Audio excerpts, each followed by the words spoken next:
বলেছি আমার মিছিল ছিল, কর্মসূচি ছিল। সমস্যার মূল হচ্ছে মমতা ব্যানার্জি। মমতা বন্দ্যোপাধ্যায়কে প্রাক্তন না করলে কোনো সমস্যার সমাধান হবে না। কারণ পুলিশের যে কাজটা করার কথা পুলিশ করে না, পুলিশ দলের কাজ করে, টাকা তোলে। আপনি নন্দীগ্রামে যাকে হারালেন তিনি একটা অদ্ভুত যুক্তি দিচ্ছেন, বলছেন বন্যার পিছনে সেনার ভূমিকা রয়েছে, কেন্দ্র সঠিক সময় টাকা দেয়নি, এটা তো বারবার বলেন। এখন বলছেন দার্জিলিংয়ের ধসে সেনারও ভূমিকা রয়েছে, মানে ভারতীয় সেনাকেও ছাড়বেন না মমতা? এর আগে ছাড়েনি তো, সারা রাত্রি নবান্নতে ছিল তো।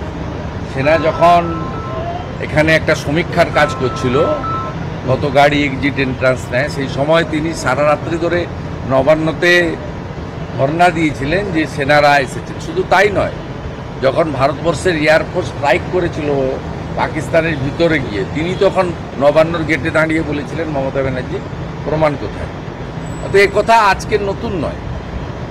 যারা রাষ্ট্রপ্রেমী, যারা 26শে জানুয়ারি এবং 15ই আগস্ট দেশমাতৃকার পতাকা তোলেন, বন্দে মাতরম বলেন, জাতীয় সঙ্গীত গান, তাদের মধ্যে কিছু লোক মমতা ব্যানার্জিকে ভোট দেয়, তাদেরকে রিথিঙ্ক করতে বলবো। 15 মাস পরে পশ্চিমবঙ্গ বিধানসভার নির্বাচন হবে, একে সরান আসল স্বরূপ প্রকাশিত হচ্ছে।